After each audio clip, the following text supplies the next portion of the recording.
I go for refuge until I'm enlightened to the Buddha, the Dharma, and the Sangha, to the merits of giving and the other perfections. May I become a Buddha to benefit all sentient beings. I go for refuge until I'm enlightened to the Buddha, the Dharma, and the Sangha, to the merits of giving and the other perfections. May I become a Buddha to benefit all sentient beings. I go for refuge until I'm enlightened to the Buddha, the Dharma, and the Sangha. Through the merits of giving and the other perfections, may I become a Buddha to benefit all sentient beings.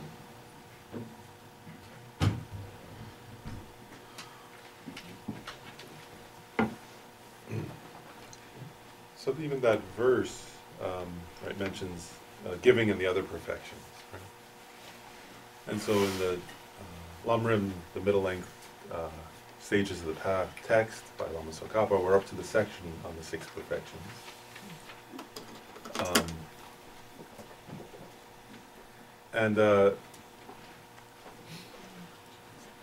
The last 2 perfections, right, are the perfection of concentration and the perfection of wisdom. So last class we kind of finished. So I just want to kind of mention the way this text is structured. So the Lama Tsongkhapa presents all 6 perfections, right? And we're on the last 2, concentration and wisdom. And then he goes into the next chapter where he goes into much greater detail about the essence, or the sort of pinnacle of concentration being calm abiding. And then he spends a great deal of the text on wisdom, cultivating particularly the wisdom understanding emptiness. So here is a kind of a brief presentation of concentration and wisdom, and then we're going to go to a detailed presentation of meditative concentration, calm abiding, and wisdom, understanding emptiness. So last class we finished the section on concentration as in the kind of brief presentation, except I want to go back to it for a minute, because Rajiv, you asked a question last time about those, it was under the section on, not the subdivisions, but the As too many, I forgot about which one. concentration that manifestly, the concentration that accomplishes positive qualities. And so you had said, what are the, I can't remember which one you asked about though, because it lists there are clairvoyances, complete liberations, totalities, and masteries. Did you ask about one particular one, or Yeah, or there them in general? were 2 particular ones. I think the colors, and there was another one. It's on the footnote. On the Yeah, the footnote. So okay, it says liberations from various realms, control over colors and elements and the totalities. Totalities and colors. And so I'll just briefly mention a little. What that section is getting at. I mentioned this last week, but I couldn't remember some of the details, so I looked it up. So what that section is getting at specifically is when a person has succeeded in having cultivated calm abiding. So that in the next section we're going to go through how a person, actually it's a fascinating thing, like this whole section which is going to come on cultivating calm abiding, you know, some, which I agree with, and there's some Western scholars call this inner science, right? And the point there is that it's repeatable. It's this is not something like, and there is Hindu meditators, Buddhist meditators, other meditators. You can there are measurable stages that one goes through in developing meditative concentration, and they're predictable sort of steps in that process. And Lama Tsongkhapa describes them in great detail. And the reason he describes them is like these are the prerequisites. You know, it's like what you have to do if you want to cultivate calm abiding, what the external situation, what the internal situation, what the inner techniques are, and then you progress gradually to these more and more concentrated states of mind. And with calm abiding, there's a difference. Like there's 9 levels that are described, and the 9th level, one is able to meditate for as long as one wishes on any object one wants. That's not yet calm abiding though. After that comes experience of what they call like physical and mental bliss, and a physical and mental kind of flexibility or pliancy or lightness. And then once one has achieved those, then one achieves calm abiding. So it's a very advanced level of meditative concentration. And both Buddhist and Hindu meditative literature describe how when one after one has achieved that level of meditative concentration, one can enter into the dhyānas, these sort of the 4 form absorptions, they sometimes call them, the 4 form realms and the four formless realms and so on. And so, according to both traditions, when one achieves that level of meditation, there are certain things that are unusual abilities that a meditator gains. Or I think from an ordinary perspective, from our perspective, we would say they're miraculous or something like that, like, supernatural or superhuman or something. So here, Lama Tsongkhapa is addressing those kinds of abilities. So it's for somebody who's already achieved calm abiding, and he points out that both these are common to bodhisattvas and Hinayana practitioners. Anybody who achieves calm abiding can achieve these. And so he mentions, I'll go through them briefly, a few of them. One is he mentions the clairvoyances. So there are 6 of those listed. But actually, that's not what you asked about. You asked about the others, the colors. So in that, what it's getting at are, I'll pull it up.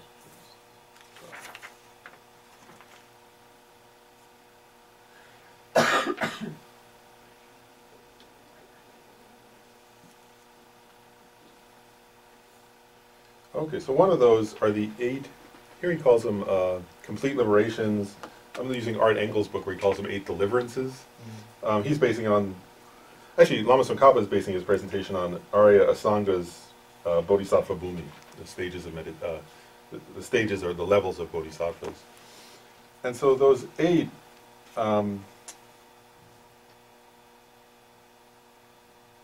their names don't give away what they really are. The first one is deliverance, in which one possesses, the deliverance in which one who possesses form perceives forms. Deliverance in which one who conceives of himself or herself internally as lacking form perceives them externally. You can't really make sense of them just from the names. But in brief,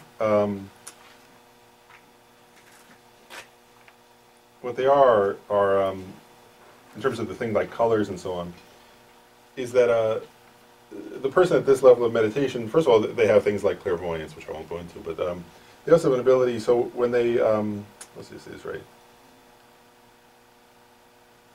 The thing about colors that it mentions here is that they can meditate on a form as having a certain color, and it will through their meditative ability, it will transform into that color. Oh. That's what that one is.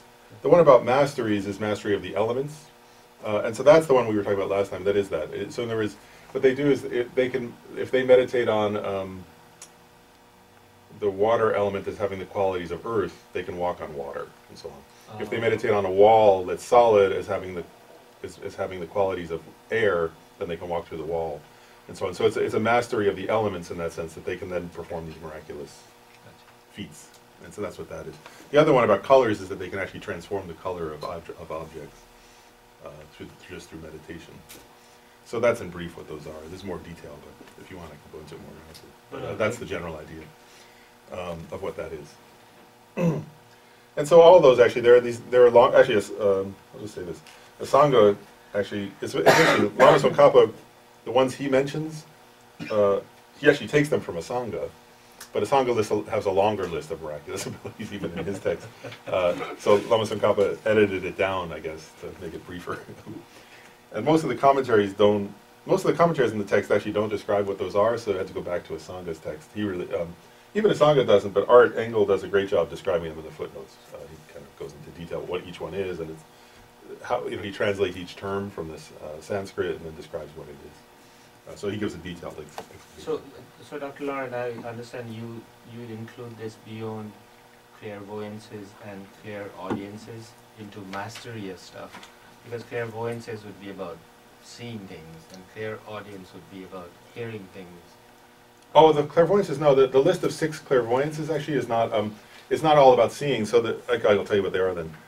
One of the clairvoyances is divine ear. So divine ear, actually there's an interesting, so that one, you can hear sounds far away that are very subtle through your meditative concentration. So one of the 6 clairvoyances is the ability to hear very distant things. Another one is knowing others' minds, so being able to read people's minds and knowing if they have attachment or pride, or knowing whatever their mental afflictions and good qualities are. Another is recalling previous states, where that person who has this meditative ability can cultivate an ability where they can see their own and others' past lives and so on. So the 6 clairvoyances are things that, one of them is the divine eye, And that one, actually, there's a description in some books, they describe this, where the person who achieves calm abiding, I've read various descriptions, whether it be of a wall or a mountain, where their subjective experience is like they can see every atom. And it's not through their gross eye, but kind of some visual super capacity that they can sort of see the subtle makeup of objects and so on. That's the divine eye. Magical emanations they can sort of emanate, what does it say? They can emanate one into many bodies and then back into one and so on, sort of perform miraculous appearances. The last one is the most important, the sixth clairvoyant. The first five are conventional, or what's the word? They call them like mundane. So they're not actually that important in that sense, except for if you're using them to help others, they're sort of not. They say that clairvoyance is useful for, like, if somebody's trying to help others, they know their mind, of course they can help them more effectively. Right. But the one that's the most important is the sixth, which is the exhaustion of contaminations. And that's the one where, by using that meditative ability, they can join it with wisdom, and then they can cause a cessation of the afflictive emotions and the obscurations to knowledge. That's the most important one, of course, of the six clairvoyances.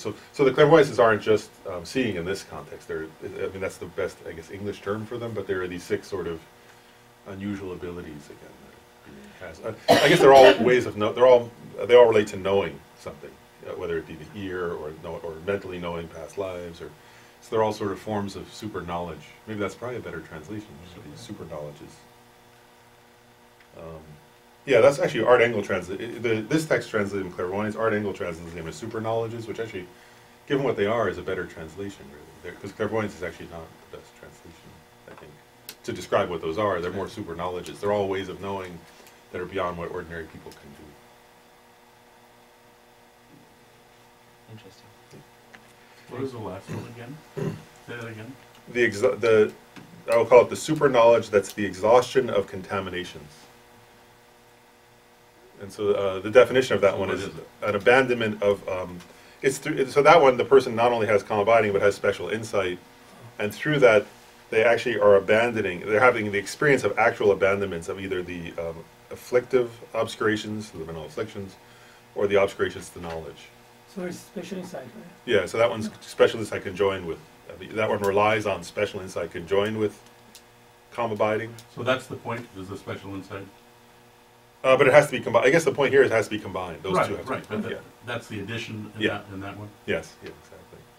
And then through that one, but actually, I guess that's not that's a necessary but not sufficient condition, because at the beginning of the path of preparation, one has the combination of calm abiding and special insight, but one doesn't yet have the exhaustion of contaminations. That comes later, but it's still a result of that combination. And then on the path of meditation is where one has the majority of these exhaustions of contaminations. Like, so on the bhumis, for example, for a bodhisattva. So the exhaustion is in the seeing?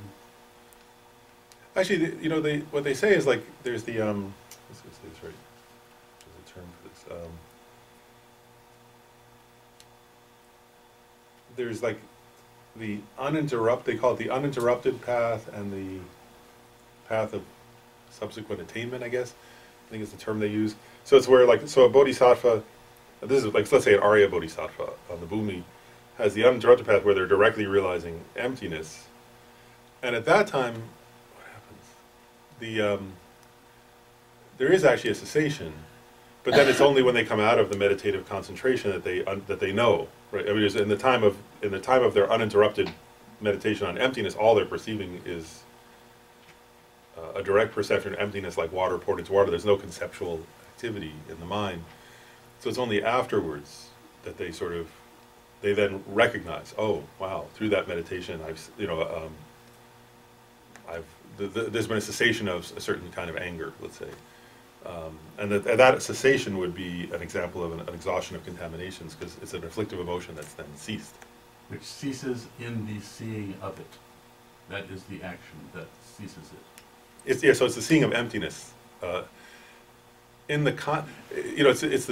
usually the reason I'm hesitating is like at the higher levels of the path of preparation, there's said to be, I'm not sure what the definition would be there. There are certain things that do cease, I don't know if those would be called exhaustion of contaminations, but the majority of exhaustion of contaminations are on the path of meditation after one has seen emptiness directly. And so the cause, you know, the cause of that cessation would be that meditation on emptiness. That's why it ceases, is that, you know, actually really why it ceases is that the arisal of the afflictive emotions is dependent on ignorance.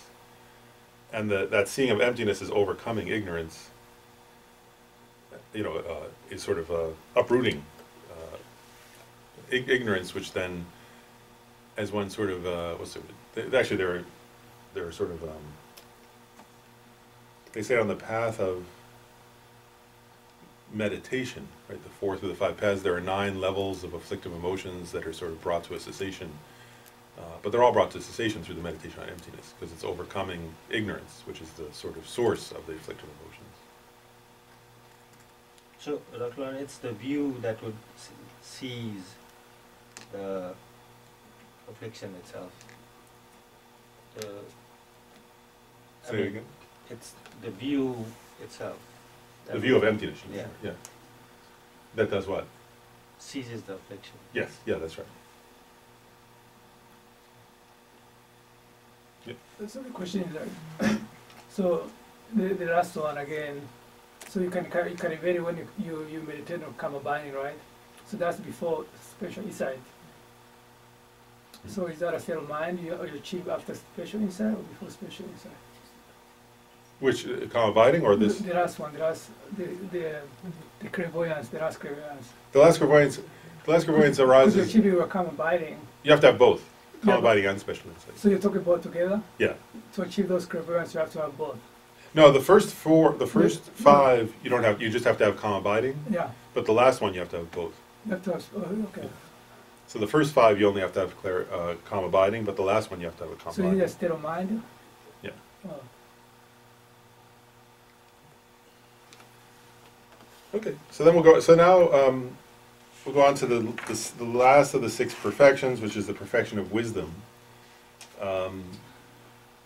You know, as it's taught in this brief way, and again, then there's going to be a much longer, more detailed section to come about wisdom. Well, I'll just follow. I'll start by going into what Lama Tsongkhapa says. So he says, how to train in wisdom, and then he says the entity of wisdom. And now here he says, so what is? You know, is he saying what's wisdom? Right? And so he's defining it, as he's done with all the perfections. He defines them. So he says, in general, right? So now he's making a point. This is important. Like sometimes we think of wisdom in the Buddhist context as the wisdom understanding emptiness, but he says here in general because there's a point he's making by the word in general, which is that in the context of training in the perfection of wisdom, wisdom certainly includes the wisdom understanding the ultimate nature of reality, but it also includes other kinds of wisdom. Does that make sense? It's not just wisdom of the ultimate here. And then so he says, in general, wisdom is that which very thoroughly distinguishes the qualities of a thing that is being investigated. Here it is wisdom that is skilled in the 5 sciences and so forth. So let's say that again, the definition part. So wisdom is that which thoroughly distinguishes the qualities of a thing that is being investigated. So he's making a few points there that are implied in that, right? One is wisdom. Wisdom requires that you yourself are investigate something, right? Or so in the Buddhist context, wisdom is an important point, right? So what does it mean to cultivate wisdom? Right? So it means that you investigate, or you contemplate, or you think about things, right? And Lama Tsongkhapa has been saying this in various ways for a while in this text, right? Whereas wisdom isn't just not thinking about anything, right? If you're just emptying your mind, like blanking your mind out, that's not wisdom, right? Because here he's saying it, right? Wisdom is that which thoroughly distinguishes, right, or cognizes or understands the qualities of a thing that is being investigated, right? So wisdom is wisdom is a result of an active process of investigation or contemplation. I want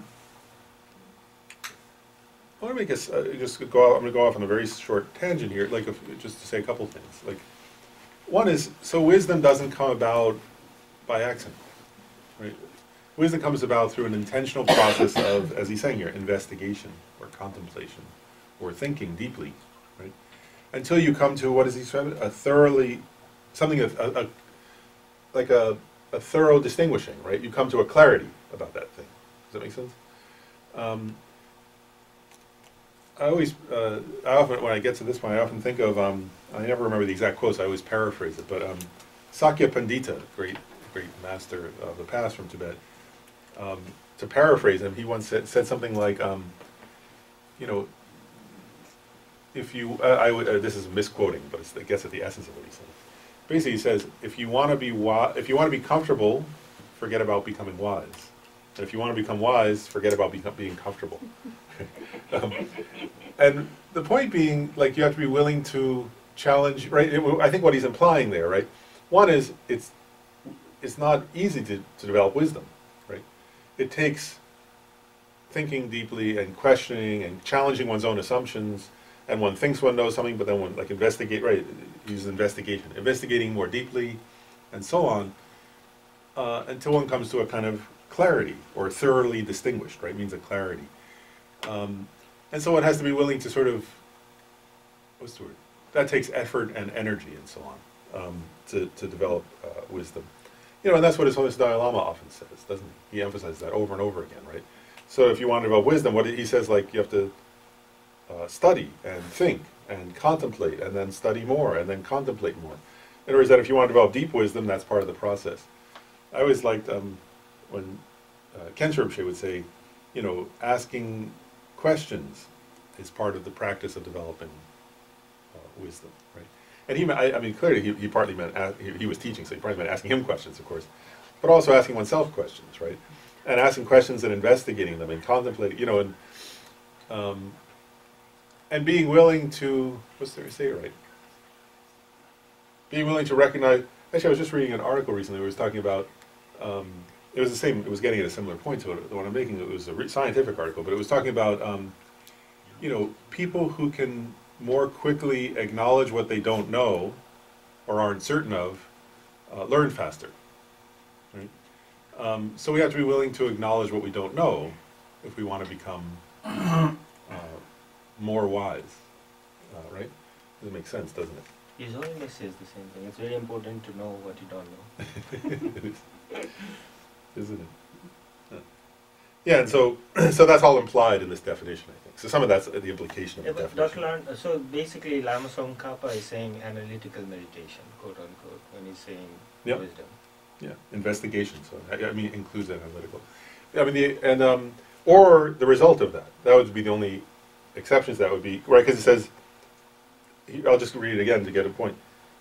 In general, wisdom is that which very thoroughly distinguishes the qualities of a thing that is being investigated.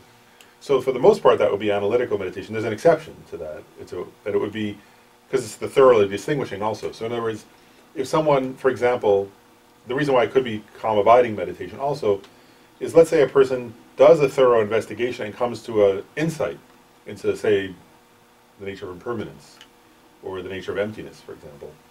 And then one meditatively concentrates just on that without further investigation. That would also be a kind of wisdom, because it's a result of having investigated. Right? Because he says it's the thorough distinguishing also. So as when one achieves the thorough distinguishing, one doesn't have to continue investigation in that moment, but one can abide on that insight, or that the wisdom that has succeeded in distinguishing something. One can then just abide on that, and that's also a kind of wisdom. It's because it's familiarizing with that insight in a way. So that would be the exception, where it's no longer analytical at that point. So if you take something like an atom, how do you distinguish that? An atom. Yeah. So there, one way, I mean, that would be included, wouldn't it? So it would be analyzing what's the nature of an, like, because here it's not just the ultimate, right? It's also conventional. So it thoroughly distinguishes the qualities of a thing, right? So if you were to say, well, like, so if somebody were contemplating, okay, this is an atom, how many, what's the word? How many protons does it have? How many electrons does it have? And then one comes to some conclusion, oh, it's this atom. Right? Now I can determine what kind of atom that is. It's an atom of hydrogen. Then one thoroughly distinguished, that's what that is on a conventional level. It's not an ultimate analysis, it's a conventional analysis. But in that case, one is thoroughly distinguished what that atom is, let's say through a scientific investigation. And then one has achieved a kind of thorough distinguishing of that on that level of reality, on the atomic level, right?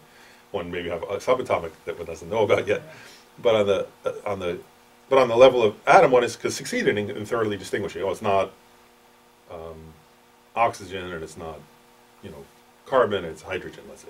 Right, so that's a thorough distinguishing on a conventional level. And so then Lama Tsongkhapa makes another point. He says subdivision. Each one he's gone through subdivisions. So he's going to give 3 subdivisions of wisdom. So the first of the 3 is the wisdom realizing the ultimate. Right? So that means the wisdom understanding the ultimate nature of reality, which in Buddhist terminology we would call emptiness. The second is the wisdom realizing conventionalities. Right? So that's an infinite number, right? Conventionalities means anything that conventionally exists, right? So understanding correctly the details of conventional existence. And then the third is the wisdom realizing the welfare of sentient beings. So it's the wisdom of, you could say the wisdom of knowing how to benefit sentient beings. And it does, doesn't it? I mean, and actually that's a deep point, isn't it? And each of these actually you could spend a lifetime contemplating, couldn't you? Because, so for example, I'll just go to that last one, right? The wisdom, I'll make a couple points here. One is just to contemplate this, right? The wisdom realizing the welfare of sentient beings, that's huge, isn't it? Whereas, because like our ability to help others is limited by our wisdom, isn't it? If we lack wisdom, even when we try to help, we sometimes don't know how. Or we sometimes make things worse when we try to do better. Yeah, that happens sometimes. Right? So the more wisdom we have, the more deeply we're able to help others. Then another point is the wisdom realizing conventionalities, right? From a Buddhist perspective, that means, ultimately, because since everything is dependently arisen, that means understanding interdependence, understanding dependent origination, actually, right? And the details of how things arise, and the details of how they cease, and so on. And I think actually it's true that if you understand conventionalities deeply enough, in other words, if you understand dependent origination enough, that leads to the understanding of the ultimate. That's just my own aside, but it's true from a Buddhist perspective. So now Lama Tsongkhapa defines each. He says, the wisdom realizing the ultimate. He says, this is the wisdom examining suchness, right? Emptiness, suchness, things as they, that is the selflessness. And then he makes a point. He said, so I'll just describe what he's getting at. He's being a bit philosophical, but we're getting into philosophical territory. So I'll read it again. The wisdom examining this is the wisdom examining suchness, that is selflessness, by means of a meaning generality, and the wisdom examining suchness, that is selflessness, by means of a direct perceiver. So what he's getting at there is, first of all, wisdom understanding the ultimate means wisdom understanding the ultimate nature of reality. That's what which is, and there are different terms for that, right? Suchness, selflessness, or emptiness, or examples of terms for that. When he says by means, here he's including 2 different types of wisdom, and he's saying both are the perfection of wisdom in this context, or both are wisdom. That's a better way to say it. Both are wisdom of the ultimate. So one is by means of a meaning generality. That means a conceptual understanding. In other words, that you're contemplating what's the ultimate nature of reality, of the what's the ultimate nature of the self, for example. And if you gain a correct insight into that, that's conceptual. Like, oh, I get it. If you're listening to like somebody teach emptiness, and you get a kind of correct cognitive understanding of that topic, or if you're meditating and you're sort of analyzing it in your own meditation, and you get a kind of correct insight into that, that's a meaning generality. It means a conceptual understanding, like you understood it conceptually. And he's saying that's a form of wisdom, actually. It's the wisdom that arises from contemplation, actually. And then he says, or it can also be the wisdom examining suchness that is selflessness by means of a direct perceiver. So that means the wisdom understanding selflessness, as he says, non-conceptually, right? In other words, which comes at the path of, from a Buddhist perspective, it comes at the path of seeing. So but it means like when you're seeing the ultimate nature of reality, it's no longer conceptual. It's a non-conceptual. Just like if you look at your own hand, right, and you see it there, that's not conceptual, right? if I think of my hand, and I sort of go, okay, it has the 5 fingers, and it has, you know, knuckles here, and so on, right, that's a conceptual image in my mind of my hand. But if I just look at my hand there, it's not conceptual, right? It's just a bare seam. So there's a form of wisdom, understanding the ultimate nature of reality, that's a conceptual, mental image of that. That's not it, right? It's not the exact same thing, but it is getting at it. Does that make sense? It is correct in this sense, but it's not a direct perception of it. And then, ultimately, only through meditative, through correct analysis, and then conjoining that with meditative ability, one eventually can come to a direct perception of that. And so both of those are wisdom realizing the ultimate. Then he says, regarding the wisdom realizing conventionalities. Dr. Lawrence, so Right. inferential cognizers, when it comes to wisdom, is valid? They inferential cognizers are so to say this right. There's a correct. And again, we're hitting a debate point here. They're hitting a debate point. I would say you can say there's a term for this, and I'm forgetting the exact way to. There are different translations for the term, so I'm not sure which one to use. But you could say they're valid. I'm going to say it this way: they're valid with regards to what they're to the object they're referring to, meaning emptiness. They're not valid as they appear in our mind. In other words, it could be because they appear to our mind as still because we can't help it. When you like, if you were not to have a direct perception, but were to have, and you've not yet realized emptiness directly, but you were to have an inferential cognition of emptiness, because you've not seen it directly, you inadvertently still perceive emptiness as inherently existent. So it's not, in that sense, it's not valid as it appears to you, you could say, but it is valid in terms of what it's referring to. In terms of wisdom. Yeah, so it's correct, or it's valid in the sense that it's referring to something that actually exists, which is emptiness, and it's understanding that emptiness correctly, in terms of its, let's just say it right, its meaning generality of it doesn't contradict the meaning of emptiness. There is what one's cognition was correct, but the way it appears to oneself is still not correct. Right. Yeah. So you have to be careful in distinguishing that, I think, from a philosophical perspective. And at least that's my stance on that. So you could debate that, I think. Different schools would debate that. So. That's a Prasangika view, I guess. Yeah, I think so. I think that other schools other philosophical systems would say have different positions, but I think that's my stance on it. Then the wisdom realizing conventionalities, Lama Tsongkhapa says this is the wisdom that is skilled in the 5 sciences. And the 5 sciences, I'll just list them. One is dialectics and logic. Second is grammar, and sometimes they include poetics under grammar. Third is medicine, which is broad there. I mean, medicine could include what we think, healing, but also would include understanding physiology. So medicine would include biology, I think, in this context. Then the arts and crafts, and then the 5th is the inner sciences, or dharma practice. So the inner science of how the mind works. So those would be the 5 sciences.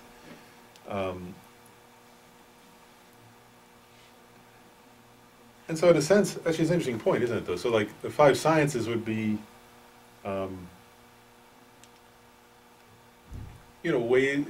means for human beings to understand conventional reality, or dependent origination, that which conventionally existent phenomena.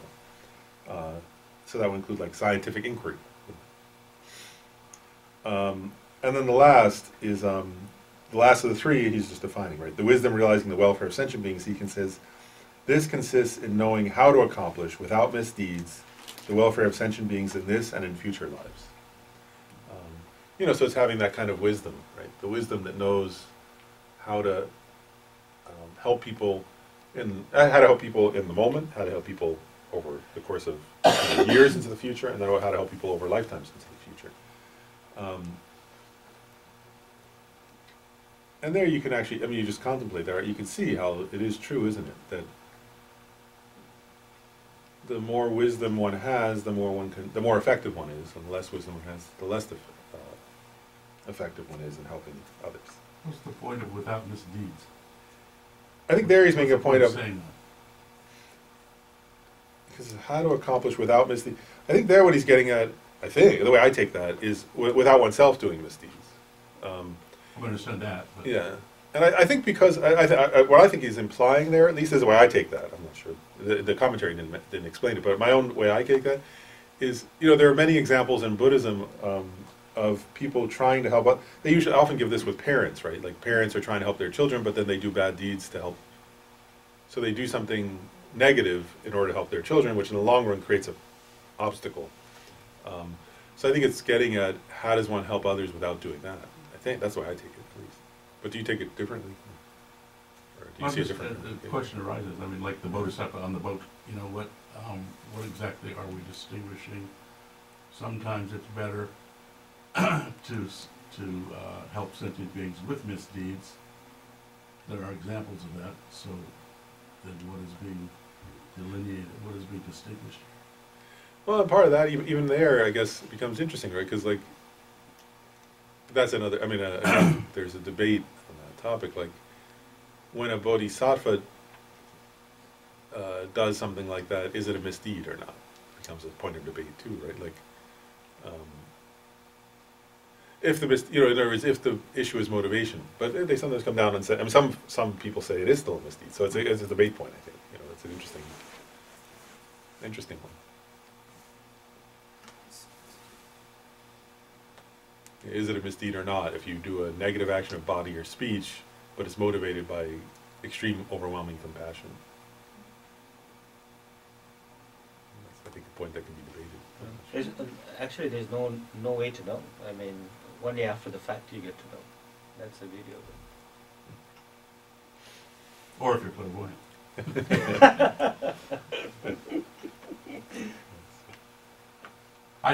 It seemed to be an odd place to put that. I understand the point. But. Yeah, I think that's the main point, but I'm not sure. If you get to bodhicitta, can you say one person gets to have a perfect wisdom? Have what? Perfect wisdom. Wisdom. If you have reached the bodhicitta state. So there's conventional bodhicitta and ultimate bodhicitta. Do you mean conventional or ultimate bodhicitta? Conventional. No, because so for example, like when a bodhisattva first realizes bodhicitta, right? So they first develop their great love and great compassion, and then the unusual attitude that takes responsibility for the welfare of others, and then eventually they develop bodhicitta, right? The wish to achieve enlightenment for all beings. At that time, some bodhisattvas have realized emptiness, but many have not. There are many examples of bodhisattvas who, when they give rise to conventional bodhicitta, they have not yet realized the ultimate nature of reality. So in that sense, they don't yet have perfect wisdom, of course, but they have great compassion, and that will serve as cause for them to gradually develop perfect wisdom. But they don't have perfect wisdom yet. So there are examples where it wouldn't be yet. Okay. So ultimate bodhicitta will have the perfect wisdom. Yeah, that's the that's a good way to put it. So wisdom realizing the ultimate, right? So you say like, is it a negation of the ultimate truth, or it's just like maybe like when you understand the emptiness? So you're saying like the definition of wisdom of the Realizing ultimate. is it the negation of ultimate truth, or is it just when you understand the emptiness? So it would be, what he's getting at there, he's saying selflessness, which is a synonym for emptiness. So yeah, it's the wisdom understanding emptiness. Understanding empty, okay. Yeah.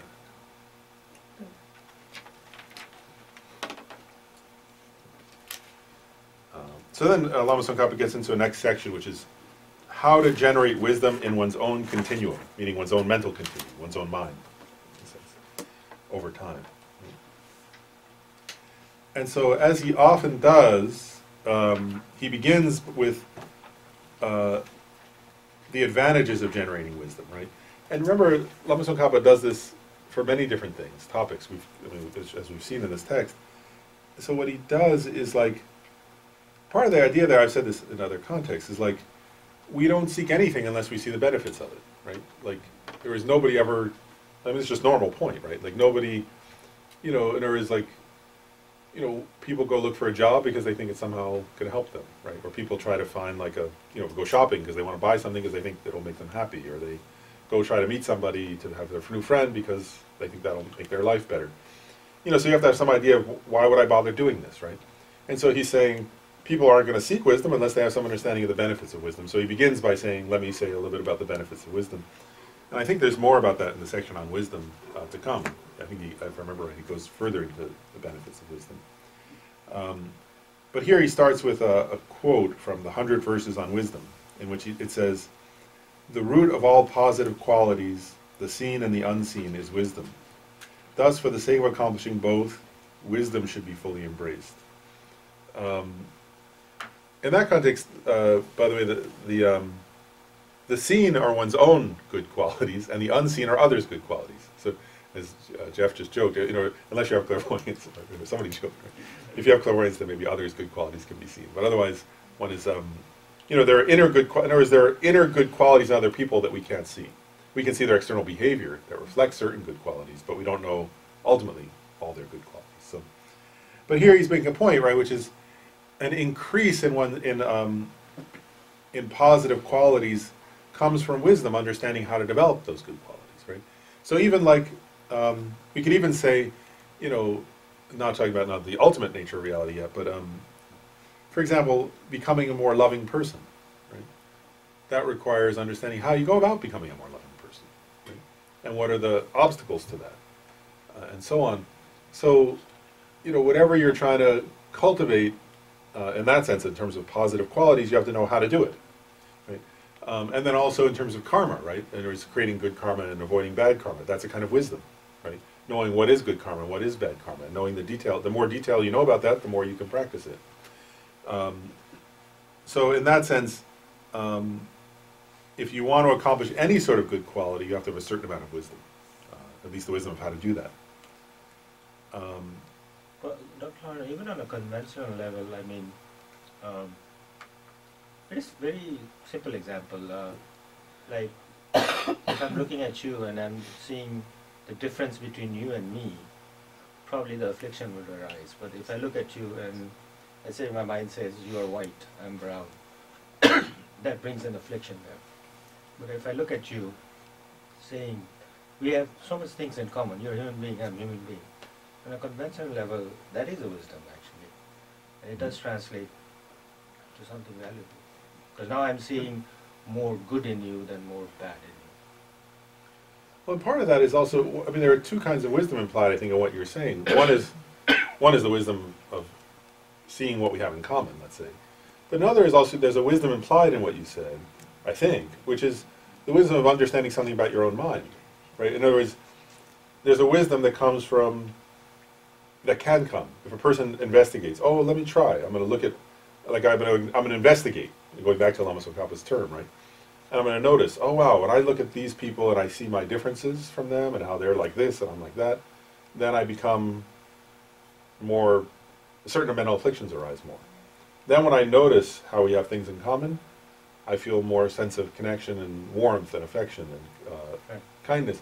And then one watches that over and over again through a process of investigation, right? Until one comes to a conclusion for oneself. Wow, I can really see there's a, over and over again I notice now, when I focus on differences, I feel more afflicted. When I focus on commonalities, I feel more affectionate or more kind or more loving, something like that. And then one comes to a conclusion. Oh, that's a practice I should uptake then, looking for commonalities, even with people I initially might feel some distance from. And that's a kind of wisdom then, right? But it came through the process of investigation.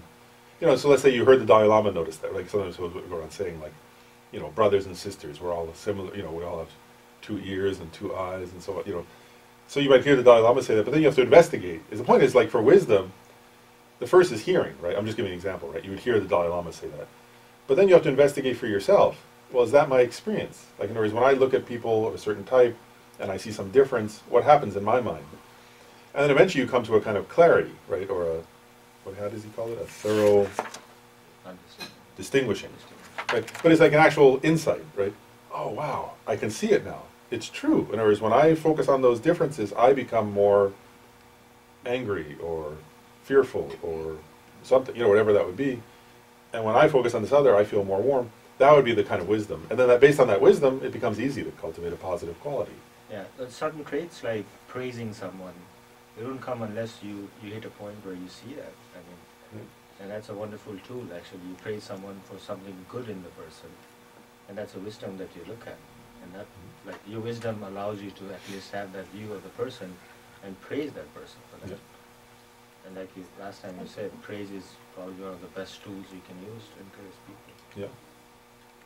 Can you say like I have like my mind is hateful, like so hateful, like I have a hateful mind.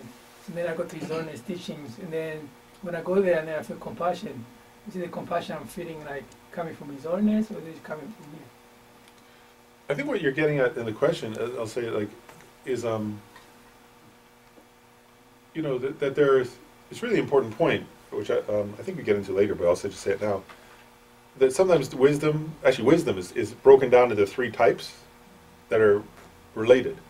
So the first is the wisdom of listening or study, and so that could be listening to a talk like by the Dalai Lama or reading a book, so study in that sense. But and that's a valid kind of wisdom. So in other words, let's say if a person's been very angry or hateful, and your example, they hear the Dalai Lama speak and they become more loving and compassionate in that moment. It's quite possible that they are actually having an experience of the wisdom of listening, right? So they hear the Dalai Lama say something and they have some kind of experience from that. But the issue, I think, is that's positive. Actually, that's a valid kind of wisdom of listening.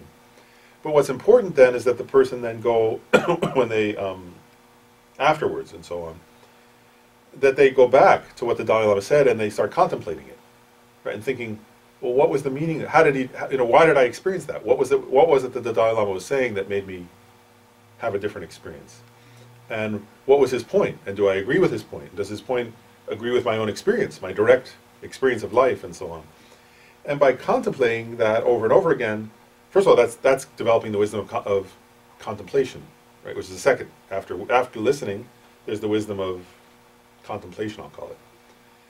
And then the idea is that through that, you eventually become able to do it for yourself, right? Because if you only rely on the other person, only when around the Dalai Lama I'll feel loving or compassionate. Of course, that's not very, that's too limited.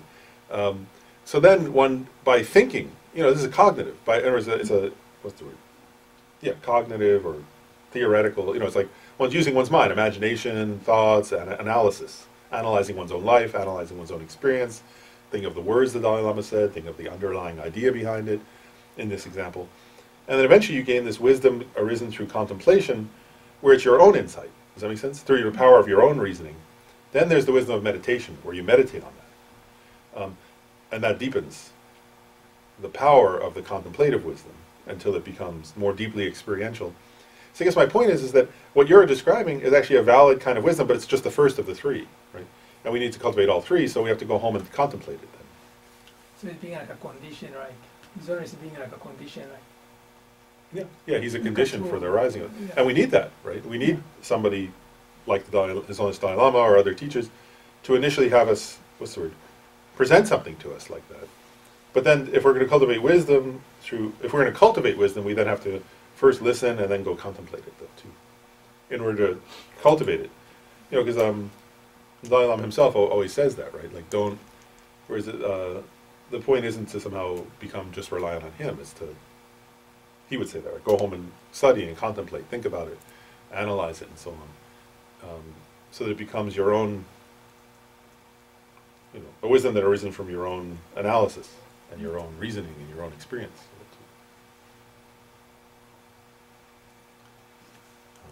Okay, so then the next point. Then he says, he's talking about the benefits of wisdom here. So one was it's the root of all positive qualities. The next benefit, he says, is that basically saying this, if you cultivate wisdom, then your mind won't be perturbed by good and bad circumstances that arise. And part of the implication of this is, first of all, just in general in life, good and bad things are going to happen, right? Then also when you're trying to help others, like by practicing generosity and the other perfections, again, good and bad things will happen. And if you don't cultivate wisdom, your mind will become agitated and disturbed. If you do cultivate wisdom, it won't. And so he makes some points here which are interesting. One is he says he's talking here about advanced bodhisattvas, and he says such bodhisattvas even give their own they do what sort? They give their own flesh, like organ donation. They practice things like that. And then he says, but for them it's like taking a leaf from a medicinal plant, and it's not done with discursive thoughts of pride or discouragement and so forth, but is done with the direct perception of suchness by means of wisdom. So he's getting at practices. What he's really getting at there, one is he's talking about things like, quite a big form of generosity, right? Donating an organ in this case, something like that. But he's saying that a bodhisattva who has wisdom, for such a person, that's easy. And actually part of the implication that they make, that he said in other parts, is, if you're going to find any kind of level of generosity, it doesn't have to be parts of your own body, but even a certain amount of material giving. If you're going to find it overwhelming, then you shouldn't be doing it. You should do it at a level where you're not going to be totally overwhelmed. Does that make sense? The point isn't to overwhelm yourself.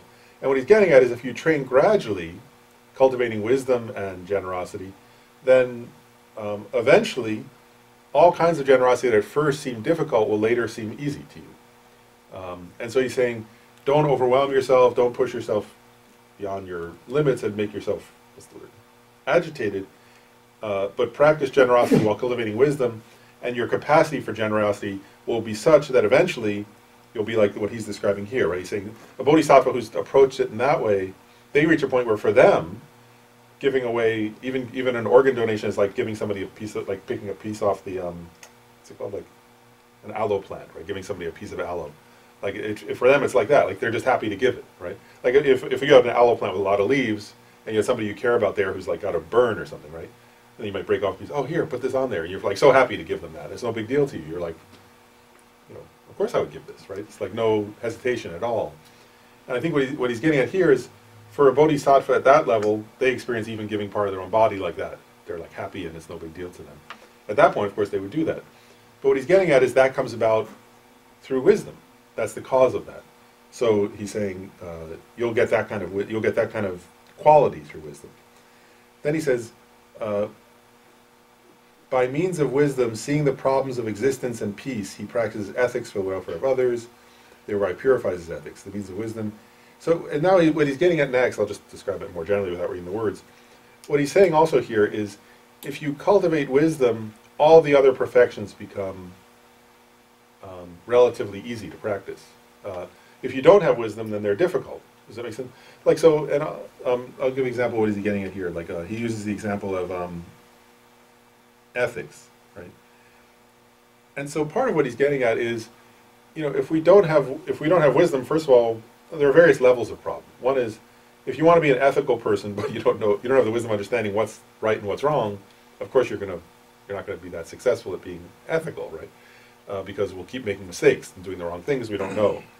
But then, even if we know sort of cognitively, like, oh, well, you're not supposed to do this, you're not supposed to do that, like a list, if you don't know the underlying reasons why, right, then still it'll be more difficult. But as you gain deeper insight into, I'll say, I want to make another point about this in terms of ethics. Like, I often think about this, like, one is you have to know right from wrong, right, to be ethical. But there's another level of knowing right and wrong, and I often think this. I think of somebody I knew who actually passed away now. He used to smoke cigarettes a lot, and many times people said, of course, many people were always saying to him, you should quit smoking, it's good for your health, and he would like blow them off, oh yeah. And then one day he went to the doctor, and the doctor said, like, he had various diagnoses, what's it called, COPD and so on. And the doctor got angry at him basically and said, don't come back. Like, if you don't quit smoking, don't bother coming back. You're going to be dead. There's nothing I can do for you. Don't come back to my office again. Like, just, you'll be dead, so there's no point.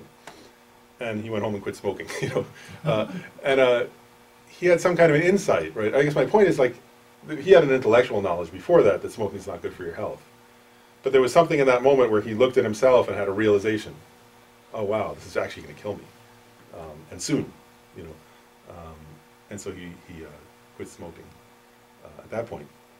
And I guess my point is like, there are different levels of understanding, That's all I'm getting at, right? Like different level, like for any of us, right? There's like, we can say, oh, it's not good if I do this, but it's no big deal. And then there comes a point where you have a deeper insight.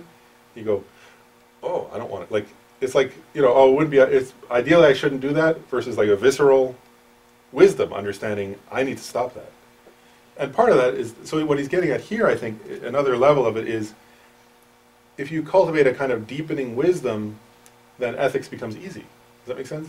Otherwise, it's like you're always struggling with yourself, because there's part of you that, it's like that. The experience, I think, is like that, isn't it? If you don't have a very deep wisdom, it's like, well, part of me says I shouldn't do this, but I really kind of want to do this, and then there's like an inner tension or struggle, something like that. And what he's getting at here is part of the healing of that, or part of the solution of that in terms of ethics, is getting a deeper and deeper wisdom. And when you have a very deep wisdom that understands, how does he say it? That sees the problems of existence and peace, right? There's what he's getting at is, if you get a kind of visceral, through contemplation and through, what is that, you know, through investigation and analysis, if you get an experience that thoroughly distinguishes the nature of peace, that the faults of existence means the faults of samsara, and also the faults of abandoning others, right, of not helping others, there will come, what's the word? It'll become easier and easier to be ethical. Does that make sense? Yeah, but let's say like you're anaharat, right?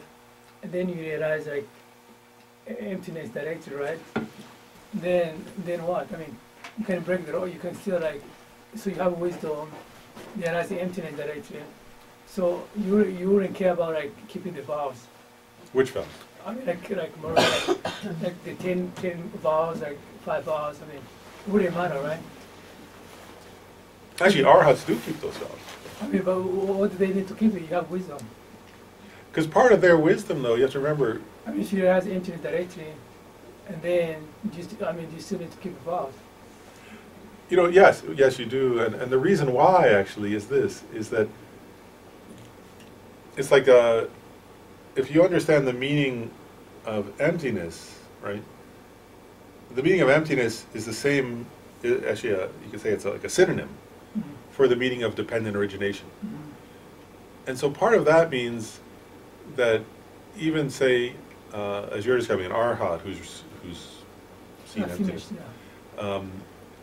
part of what they understand is dependent origination also. Yeah. And so they understand the causes of suffering and the causes of happiness, right?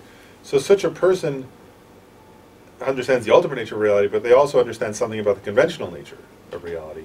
And so part of what they understand is that they don't want to cause harm, right? They have compassion for themselves and for others, not wanting to cause harm. So, and they understand that breaking their vows, whereas like take the vow of not killing, that will cause harm. So they would naturally not want to do that, because they understand, their understanding of the ultimate nature of reality actually makes their understanding of the conventional nature of reality better. And so they understand how harming others causes suffering. So they wouldn't want to do that. So, but if you realize emptiness, how do you have to have compassion? If you only realize anahara, chibi revelation from samsara, what do you need to have compassion? Actually, first of all, arhats do have compassion. Actually, they say great compassion. Actually, not great compassion. They have compassion for all beings, and part of that is the way they describe it. You know, what they don't have is the unusual attitude of a bodhisattva that's willing to sort of, let's say, like, take responsibility for others. But they say that an arhat, it's like this, like, let's get the right way. I think the way the analogy sometimes could be used, or I'm trying to think of a metaphor for this, but it would be like this, like, actually, I'll say it this way, like, if a person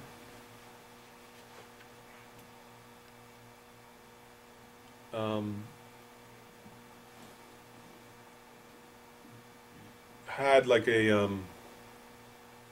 what's to say, like if they were living, let's say the person was living with their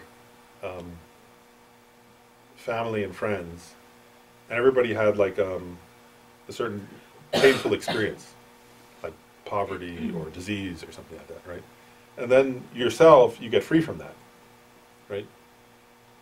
But you still understand what the other people are going through. Does that make sense? Mm-hmm. And so, And part of the thing of a person who's understood emptiness is not closed off in that sense. Part of the nature, I think, of understanding emptiness is that one's heart is open.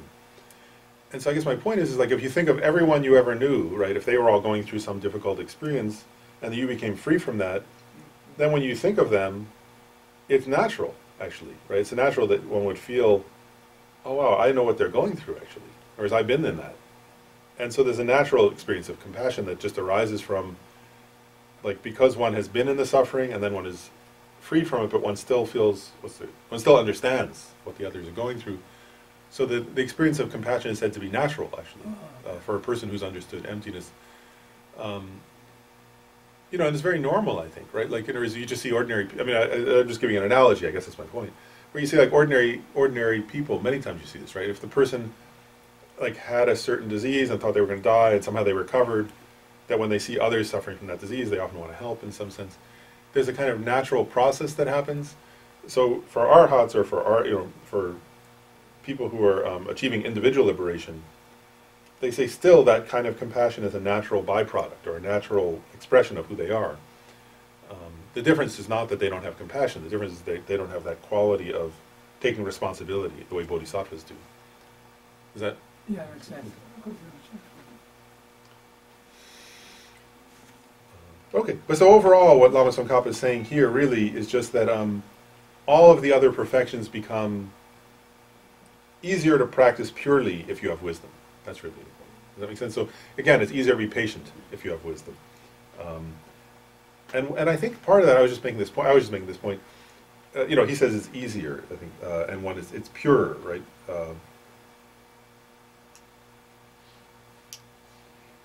And I think part of, I'll just make one, the part I was just saying, this is just my own addition, so take it for what it's worth. Maybe that's not what Lama Tsongkhapa is exactly saying, but I think there's a point here, is that without wisdom, there's a sense, I think, experientially, where one is to some degree in conflict with oneself. Does that make sense? Like, whereas if you're new to practicing the perfections, oftentimes there's like, you know, I'm trying to do this, but also there's a part of me that doesn't want to do it.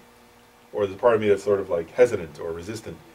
Whereas if one cultivates wisdom, I think one can enter into the practice of the other perfections more wholeheartedly and with like, with less and less until there's eventually no inner conflict, but one is sort of fully engaged in it. Then he said, and then he makes, and so that, and he just goes through. He says that applies to all the first 5 perfections, and he says in this way, the complete purity of the first 5 perfections, generosity and so forth, depends on wisdom. Then he goes on to another benefit. He says, one endowed with wisdom can accomplish without contradiction even those actions that appear contradictory to common beings. And so he gives an example. He gives a few examples here. And what he's getting at is like, he gives the example of a actually the actual example he gives is a bodhisattva who becomes a universal monarch, like a king, right? And he makes a point. He says, an ordinary person without wisdom, actually it's an important point for us to contemplate, actually. What he's getting at is this, is for an ordinary person without wisdom, if you have too much success, you'll become a worse person, right? That's actually what he's getting at. He's making this point. He's saying, without wisdom, you'll come under the power of, what's the word? Grasping and attachment and sort of egotism, right? If you have like too much success, so he's saying if you became king, if you became some powerful, you know, hugely powerful person, without wisdom, what would happen? Right? And he's saying, ordinary people, they'll give rise to a kind of arrogance or a kind of pride in their power. And they'll give rise to a kind of desire, right? Well, I want this, and I want that, and I want more and more and more, right? It's ordinary, isn't what happens. There is somebody, you know, you often see that, right? Where somebody has success, and they, of course, they want more success. And they have more success, but they want more success. And so he's saying that's due to a lack of wisdom. It's actually it's important. And then he says, so what he's saying here is, when a bodhisattva has wisdom, they can engage with objects or with certain roles without becoming a worse person. Does that make sense? There's various implications of that, I think. One is, for ourselves, we have to judge our own level. Does that make sense? Like, so to say, well, maybe certain kinds of success would actually be bad for me. Do I have enough wisdom to handle that? And if not, then we should actually avoid those situations until we're ready. Does that make sense? That's an implication of this. Because too much, let's say right, too much success or too much exposure to objects of desire or objects of craving and so on can actually harm us unless we have wisdom. Does that make sense, what he's getting at there? And so he's saying, if you don't have that much wisdom, be careful. If you do, then of course engage in whatever you can to help others, right? And 'cause that's the point here, is like, you know, at a certain level, a bodhisattva could become a ruler and a benefit a place, right? Like a kingdom or a country or something. But if one lacks the wisdom, then one may have, actually, you know, because that often happens, doesn't it? Where sometimes a person has good intentions, but then goes astray. And that's due to not having had enough wisdom and entering into the wrong situation for oneself. And there are small, you know, he's giving a huge example, like being universal monarch or something, but we can apply that to even smaller levels of experience, can't we? Like, to recognize, well, if I go do this, do I have the wisdom to do that and still be, what's the word? And still be practicing the path, you know, and not losing my way, or should I avoid that situation because it, like, I don't have the wisdom yet to deal with that. And only one, you know, and that again comes through introspection. But what he's getting at here is that the more you cultivate wisdom, the more you're able to sort of engage with others in complex ways without losing your way. Any questions about that? So, but then you gotta have bodhicitta first, right? To be able to do that. Yeah, he's talking about bodhisattvas. So they already have bodhicitta. Yeah, so he's talking about bodhisattvas. So if you have wisdom without having bodhicitta, is meaningless? No, it's still meaningful, but it's not what he's getting at here. Yeah. Yeah, that's not what he's talking about bodhisattva's practice. Okay. So, Dr. Lauren, a bodhisattva he falls off his path, commits something that he's not supposed to commit. What do you think that will prevent him at the point of not doing that is the wisdom, not the karma mind? So, a practical scenario, you know, and we have seen that in our lifetimes, obviously. Bodhisattva falls off his path, but if he had the wisdom, probably he could have prevented that. Yeah, and actually I'll say a comment about this. I mean, you see this even, like, I actually think this is relevant and, like, you know, even if you look in the world today, right, like, I'm not talking about the kings or something, but sometimes you see people, like, I mean, it happens, you know, these examples, I could think of political situations like that, or, you know, people who start off in something, but also, like, you can think of examples with, like, you know, Buddhist groups, actually, right, where somebody sort of,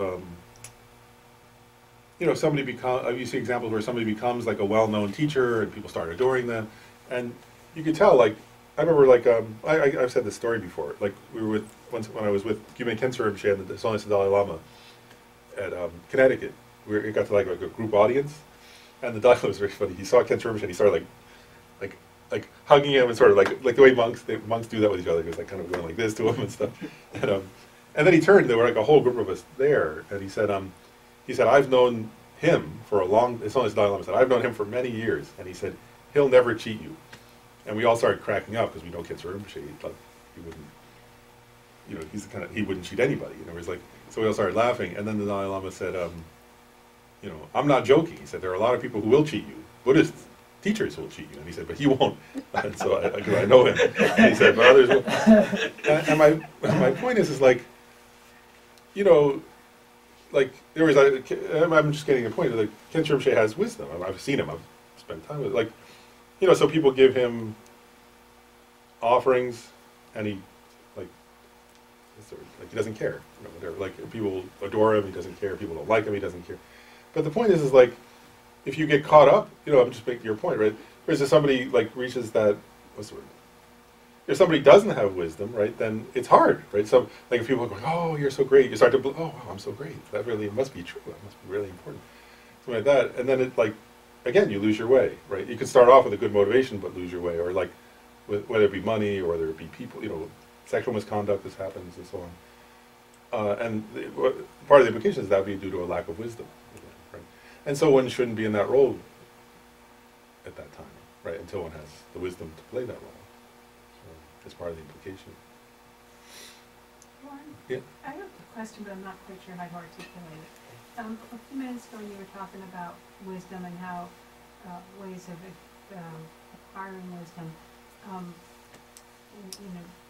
It sounded like to to me, like some of the things when you were saying, if this happens, then you'll gain wisdom. If this happens, then it sounded to me like another option could be fear. People could be motivated by fear as opposed to wisdom, and it sounds like it could. There's kind of a fine line there.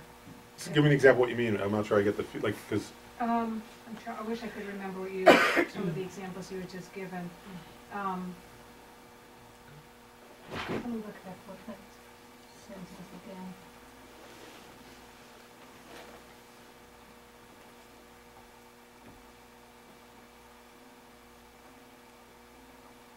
So even that first sentence there, although Bodhisattva gives his own flesh, so maybe it's because it is talking about a Bodhisattva that it's assumed that the wisdom is going to be based on beneficial things, purely beneficial things, as opposed to that it said and so forth, but is done from a direct perception of suchness, emptiness, by means of wisdom. Oh shoot, maybe I just have to think about it better so I can, I need to meditate upon it.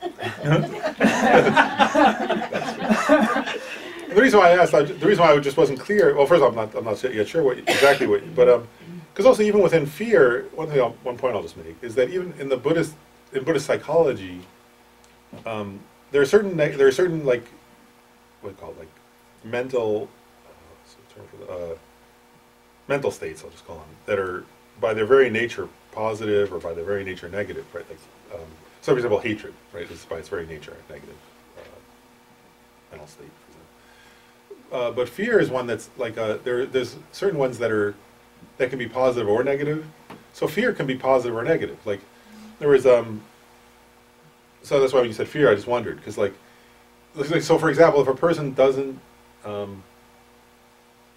what's this right? If a person says I don't want to harm, let's say a person says I don't want to harm others because I'm afraid of the bad karma I'll create. That's considered a positive, it's a lot better than harming others and not caring about the karma, and so on. Whereas like fear of, like if somebody's in need and I say, oh, I'm afraid I'll get dirty by helping them, that would be a negative fear, right? Like, so fear can be good or bad. First fear that you were talking about, so fear can be, so if fear is what motivates you to behave or, behave in a prescribed way or whatever, so then fear is good, and it can lead to wisdom. Yeah. So from a Buddhist perspective, in that sense, like even fear is part of the reason in the beginning. I mean, actually, it's an important point. Like, actually, they say for anybody, they say actually, except for unless you're actually, at the beginning. I'll put it that way. At the beginning, fear is the motivation for taking refuge. They say, for example, right? Like whether it's fear, or so that one has to have fear of suffering, whether it's one's own suffering or others' suffering. And then faith that the three jewels can help, right? And then one takes refuge. So they say without fear, one doesn't take refuge, actually. Like, it could be fear of your own suffering and fear of others' suffering, but there's always some kind of fear there in the practice of refuge, they say, for example. Impermanence of death is all out there. Yeah, right. The fear of death. Milarepa said that, actually. There's a famous quote from Milarepa where he said, he had done negative actions, right? And he said, fearing, I'll get the words wrong, but the meaning was, he basically said, fearing the results of my own negative actions, I went off to meditate in the caves, in the Himalayas. And then he says, and now having achieved the result of my meditation, I've gone beyond fear. So he reached. There's a point where, the Buddhas have the fearlessnesses. So there's a point where one goes beyond fear, of course, but Milarepa says this point. He initially went off to sort of do his practice because he was afraid of samsara, actually, afraid of suffering. Not like afraid of the suffering of samsara, of endless meaningless suffering. He was afraid of that, and then he achieved a state beyond fear, he says. So fear, in his case, he's an example, right, where his own fear led him to seek out his teacher, Marpa, and then led him to go into retreat. And then eventually he reached a state of fearlessness, but that fearlessness only came out of having first been afraid. And the negative fear? There's an example of negative fear would be for a bodhisattva, right? Like there's examples, actually in this text they teach us it somewhere, where a bodhisattva, who is vowed to help others then becomes too afraid of how hard it is to help others and gives up. That'd be an example of a negative fear. Was that really fear? That's laziness, Dr. Lawrence. Sometimes they say, like, there's an example where they say the practice seemed too hard. I'm afraid to, like, I'm afraid of having to give up my flesh or something. Like, you know, rather than recognizing, oh, it's a gradual process, and this, you don't have to do that before you're ready, and it's no big deal. You know, it's not, when you do that, it's easy and so on. Like if a person would become scared that it's too big a practice or something. That the practice of a bodhi. There are stories like that where they also think like the 3 countless great eons. The person feels overwhelming with fear. That's too long. And they don't want to. So is that part of the progression then, that initially motivation might come from fear, and then as you gain wisdom, then the motivation would be compassion or loving kindness or something of that nature, and so then the wisdom is no less if it's motivated by fear? It just seems to me intellectually that it would be less if it was motivated by fear. I think so too, personally. I mean, that's my personal view also, like, and I guess I don't really know, like, I don't know what the term would be for that, like. No, there's no term called fear, even in Abhidharma, 51 mentals, I mean, not Abhidharma, I mean, there are 55, whatever, there's no word called fear. Yeah, they don't use that term, but in the teaching on refuge, for example, they do use that term. You know, like, so that's an example where it appears, like, you know, in the teaching on refuge, right? You have fear and faith. That's one example. Where Yeah, faith would be when you have ample of it, you won't have any fear. We get that. It's like a balance we're talking about. But then the initial point we're talking is probably to get even to the faith part of it, you got to have that fear that will drive you towards that faith. Yeah, so fear is positive in that. It's still selfish. Right? Yeah. It's still It's still selfish, yeah, when you start. Yeah, that's why I was pausing. Like bodhisattvas, they say I mean, they reach a point where they don't have fear any longer in relation to themselves. I guess I was sort of hesitant. I don't know if you could call it fear or not.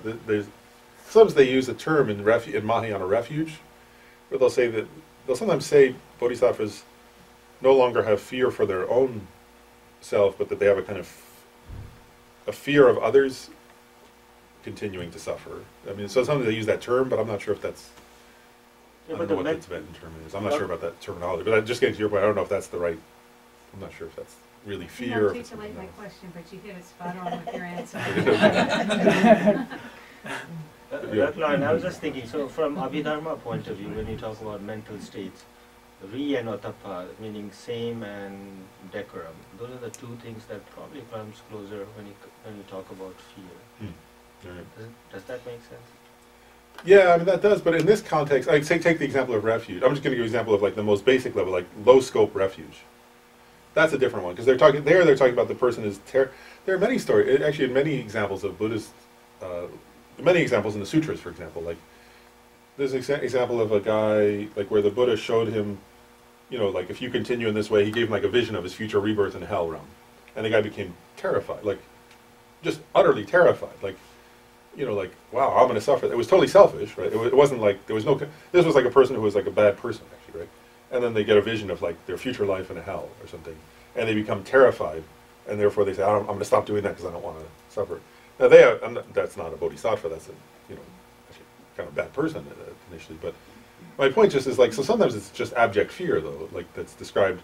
I agree it's not in the list, but I'm just saying in the actual sutras, there are many examples that you read of people who, it was just simple fear, you know, or Milarepa, right? He recognized I killed people, it's the same thing, right? And he had some understanding of karma, and he's like, I'm terrified, I'm going to just become this being that will meaninglessly suffer from lifetime to lifetime, I have to do something. And then in that case, it's not, that's a different mental state, that's not the sort of, those 2, this one is more like terror or abject fear or simple fear, you know, kind of simple fear. And I guess, and that's clearly, you know, if you see like those examples in those Buddhist stories, that's positive because relative to what they were doing, it helped them stop doing something terrible, like murder or something, you know, like. So those are examples where it's clearly a positive fear. But I agree. I mean, this is I'll just say my own personal view on this topic is that there is. I mean, clearly it's true actually, but that I think of personally the way I think of it myself is like in terms of moral development. That there's a use actually for fear, but that you know, if a person reaches a point where they have overwhelming empathy and compassion, then of course that's a more advanced kind of level. That's my own view. Is that that's a much more advanced level of moral development than morality based on fear. But, you know, we have to also be honest with ourselves. There might be times where we're at that level. You know, we could say, oh, you know, it'd be easy to say, oh, and I'm at the advanced level, it's about compassion, but these bad people are at the level of low down where they do only would stop out of fear.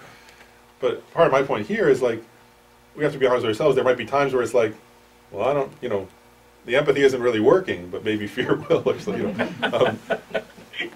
know, because we're not always at one level. It's not like levels of moral development are somehow like static and you've achieved the third and now you're at that level forever. So, right? Like, we have to be honest with ourselves. There are times where maybe it is fear that sort of motivates us. And then that's a positive fear in that sense, if it's stopping us from harming ourselves or others. Yeah, because I mean, oftentimes the harm is to yourself, right? Like, there is to recognize, well, if that scares you and you stop doing it, that's good, actually. I've heard an analogy of something similar to this with like people who are trying to get people to eat less meat, right? Mm-hmm. And so a lot of times, like, you'll say like, oh, you know, but that person the person's not eating meat because of the animals, they're eating it because of the environment or something. And these kind of like pro-vegetarian people are like, but it doesn't matter how they get there. Like, the point is that they're eating less meat, and eventually, as they continue to eat less meat, they'll probably gain this other understanding also that, like, it's also like an animal thing, and it's also, you know, like, because you kind of gain more subtle understandings as you continue to practice a certain thing. So it's probably, I mean, I'm kind of relating it to the same thing. Like, it doesn't matter how you start on the path. If it's the fear that gets you there, like, it's fine. Like, because then you're there, and you have a reason to be there, and then you'll, as you practice, it's not going to be the fear that continues you on the path, right? Like, but like, it can be a very useful thing to get you there. I agree. Yeah, I think it's good. How come you don't put it in the same category as attachment, like fear? What's that? It's not in the same category as attachment. I'm not sure I get it. Fear, like, let's say, like, for me, what motivates me is fear. Like, the first time I want to make Buddha Dharma was because I didn't want to be under the power of somebody else. So that's what motivated me to find a way to not to be under the power of somebody else. It wasn't attachment. It wasn't like. Mm-hmm. So how come you don't put it in the same category as attachment? Category in what sense, though? Why? Like category? emotion as emotion. Oh, I'm just saying because what you're just described, like, whereas fear can be a positive, Yeah, right? Whereas attachment is generally categorized as a mental affliction, a negative state of mind. yeah. So how come you don't put it in the same category? You don't describe it. I think because one is negative and the other can be positive. Yeah, but attachment can be positive too, right? Attachment, in this sense, the way they're using it, I think where it's used in the mental affliction list, is it's an attachment that exaggerates. Okay. So there is, in that sense, that kind of attachment is always negative. You know, there are kind of. Well, actually, maybe I'll use that as the next point, actually, because I think it gets to something similar. Well, are there any fears that are not based on attachment? I mean, can fear be a motivating factor that's not based on attachment? That's a good question. Fear that's not based on attachment.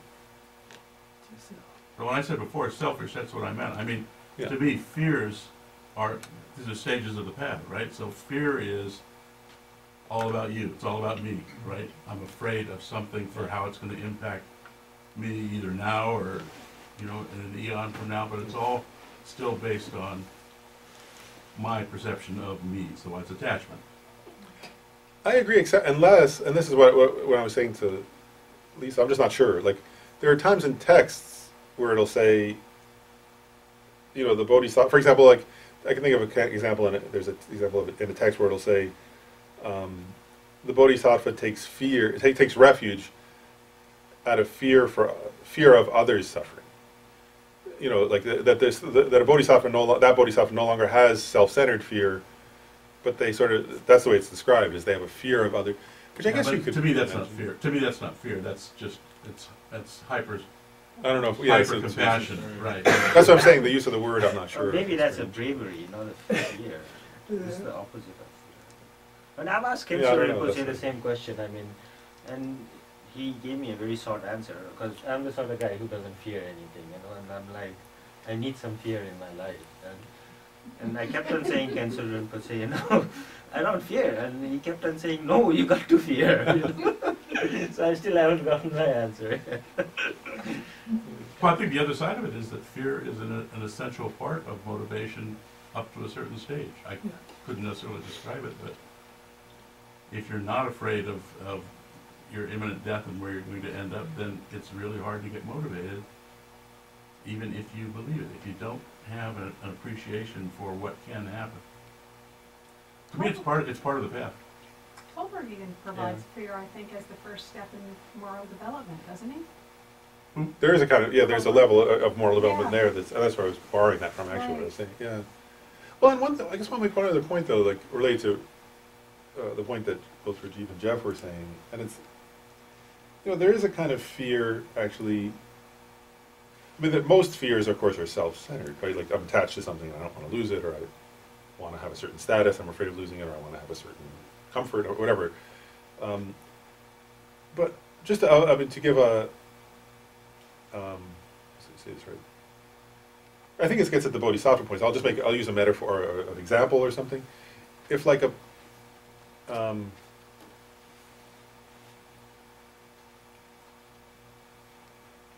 trying to think of the easiest way to say it. Like a,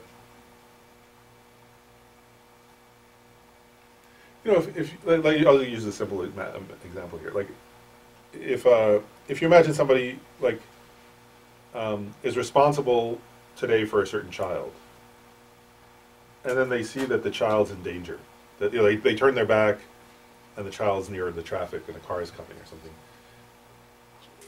That person might experience overwhelming fear at that moment. That's actually not. It could be selfish, like, oh, I'm going to look bad, but I think one can easily imagine that it's just out of love and empathy. Like, in other words, if one really loves the child, that there could be this feeling of fear that they don't want the child to get hit by the car. So that'd be an example of a fear that's motivated by a non-selfish motivation. And fear is the best word to describe that emotion? I think so. I mean, I could think of. What would you I think that is a kind of fear. I mean, Buddhists. I think that's what Buddhism is getting at when they talk about bodhisattvas. But I can think of real people in my life, like who've said, I felt terrified. This happened. I was so scared. That's the word they use to describe. I don't. To the point where you might even want to, sacrifice yourself to save that child. Yeah, jump in If or that would something. still be Right. fear, I would think. What word would you? Well, I use? guess I'm having a problem. I think tautologically, I'm defining fear as something that is selfish. So It is selfish, yeah. then I have a hard time. I think it's The selfish. Jeff, I has to be there. The Feeling self selfish. has to be there to feel that fear. I mean, I agree with you. There should be some sort of ignorance built into it, I think if not attachment, obviously. How I will suffer if that child gets hit by a car, that's what I'm afraid of. Right, exactly. I can have compassion for the child shouldn't have to suffer that, but how I am afraid is how I will respond to the pain and suffering of that child getting hit by a car. I couldn't live with myself. So there's an element of ignorance and there is an element of attachment. Attachment because the child will no longer be there if the car hits, if he or she is dead. Because mine won't be there, so that kind of selfish. It's an interesting point for debate. I'm not sure. Or I couldn't live with myself if that child got hit, and that's still an I.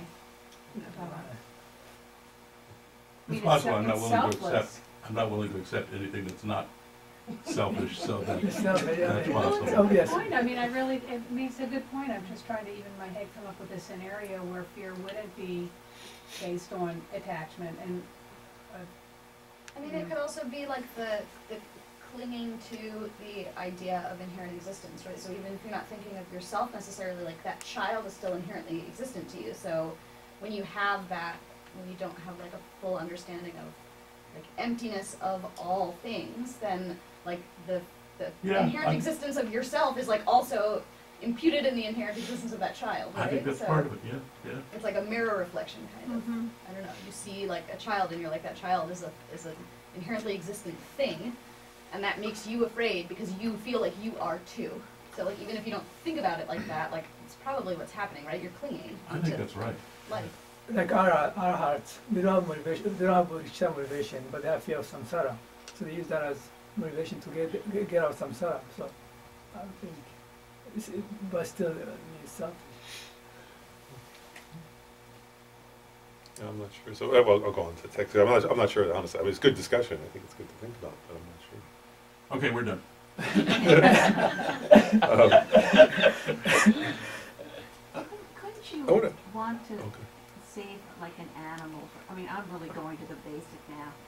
You have gone to the beyond it with your explanation, which is wonderful, but or thinking.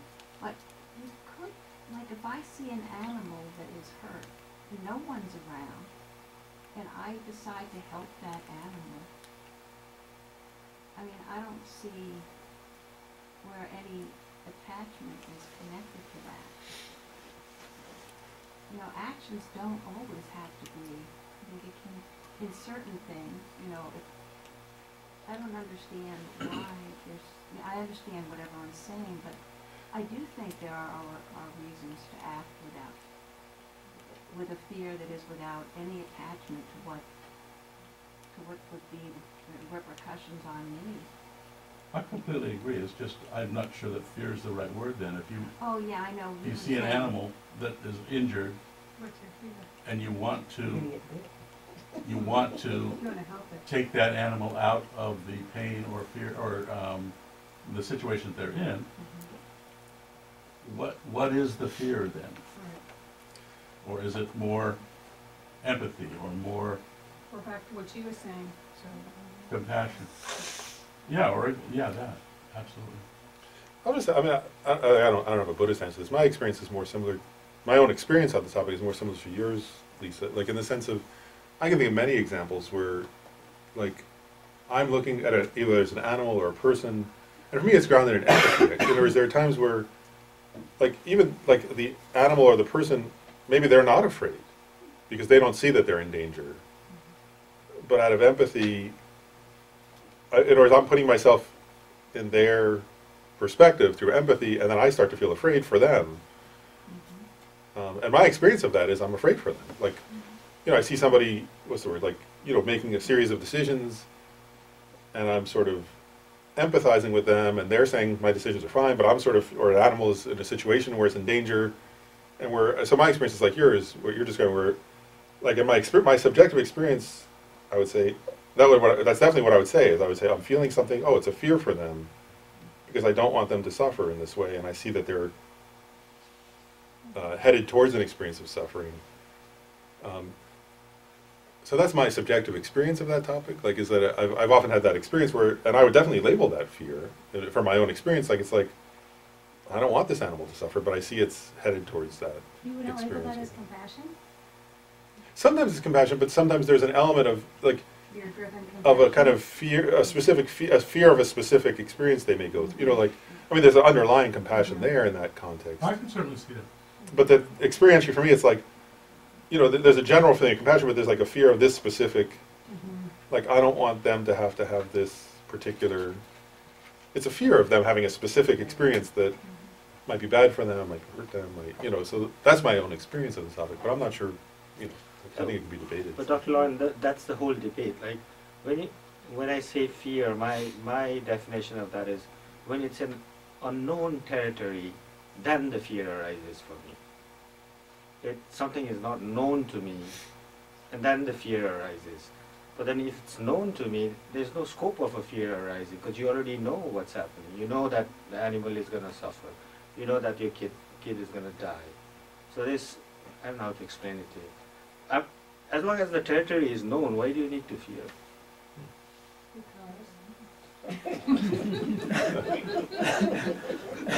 Did you say? I know it's a very complex thing. It's the best argument. It feels good, feels good, I mean, that's it. I learned that from a 3-year-old. It's good. Words like That is a fair answer.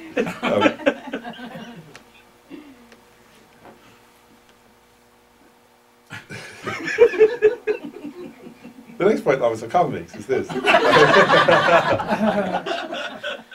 He says, he's talking about bodhisattvas. He says, I shall read this line because I think it's important. Likewise, although love that sees sentient beings as attractive is very strong, it is not even slightly mixed with attachment. Although he has long-term intense compassion that cannot bear the suffering of sentient beings, he is without laziness that is oppressed by sorrow and that does not delight in virtue. So here is, again, I'm just pointing out, like, I think it's actually related somehow, so that's why I wanted to get, I just want to finish this paragraph, because I think it's related, right? He's getting at a point here, right? That bodhisattvas, through their wisdom, can develop, and he's making a point, right? Love, this is important, right? Love, the mind of love, sees others as, he says, what is the word he used? Attractive, right? In other words, it sees the good. You know, love sees the good in others, right? When you love someone, you see the good in them. But he's getting a point here, right? That if you don't have wisdom, that seeing the good in the other leads to attachment, right? And a grasping. Whereas if you have wisdom, the wisdom can, what's the word? Can separate that out. You can see the good in the other and love them without grasping at them. And you know this, right? I mean, we've talked about it before in here, that because actually love and attachment are the opposite, in a sense, right? With love, you want the other to be happy. With attachment, you want the other to make you happy, right? To put it simply. So in this context, right, he's saying with love, you can see what's wonderful in the other person, but it's, what's the word? It leads to a further enhancement of feelings of affection, of care, and of wanting them to be happy, right? And with that wisdom, though, the wisdom can, what's the word? Can keep the love undiluted, in a sense, from this kind of mind of grasping. And similarly, right, it's an interesting point. He says, the bodhisattva has long-term intense compassion that cannot bear, right, the suffering of sentient beings. Is right? that fear? There, I don't think so. I don't think that's fear. But cannot bear. Maybe there's fear in there, I'm not sure. Right. No, I don't It's think it's unbearable. fear. I think it's the other way we've been trying to look for a word. In other words, it's an acknowledgement of something undesirable, but because it's not attached, it's not selfish, it's not fear. And I actually think, and again, maybe we're getting into linguistics, I don't want to go too far further in this, but I do think it's important point. Like, I think part of this is, at least the way I take it, as I think, as we're talking about, it's not a topic I've thought that much about, to be honest, you know, the definitions of that. But the unbearable compassion is in a way in reference to suffering that beings are already undergoing. I think when Buddhist literature uses the term, and mainly I've only seen it in that context of refuge, that bodhisattvas fear the suffering of others and take refuge. Part of that would be the fear of future, right? The fear of others. There is out of compassion, one has compassion for the current suffering, but when the bodhisattva looks at the being's future suffering, they use this term fear again, but you could debate the use of the term. But I think that's the difference there, at least linguistically. So anyway, so it's saying here, because of wisdom, the bodhisattva, and actually His Holiness Dalai Lama often makes this point, that compassion, you know, if you have compassion but lack wisdom, well, I mean, one point is it's hard to actually help others. But another point is that the unbearable nature of looking at the suffering of others, right, can become overwhelming and discouraging. And what allows a bodhisattva to fully engage in that sense of unbearable compassion, you know, that that's visceral and real, you know, real experience, without becoming discouraged, without becoming lazy, without becoming, as he says, oppressed by sorrow, and sort of without delight, is a lack of wisdom. Does that make sense? So there is lack of wisdom would lead to a kind of discouragement and a lack of joy, whereas it's wisdom that allows the bodhisattva to fully engage with the suffering of others, to fully see and feel the suffering of others empathically and find it unbearable, and still at the same time take delight, actually. As we've said in the correction of joyous effort, right? What does it say? He said extreme delight, right? That the bodhisattva through their wisdom can do both. Does that make sense? They can empathize with and have compassion for and find the suffering of others unbearable, and at the same time they can find extreme delight in practice to benefit others. That comes about through wisdom, he's saying. And I'll just finish this paragraph.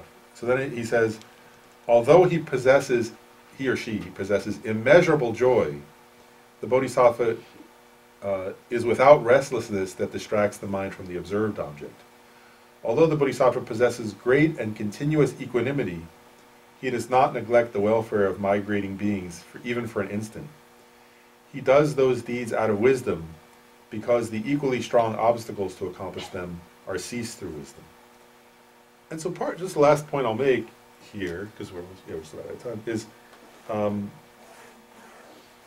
if you think about what he's saying in that paragraph, right, it's things that, some of these are things that, if you don't have wisdom, seem contradictory, don't they? So how can you have equanimity and yet have incredible energy for acting, right, for the welfare of others? Right?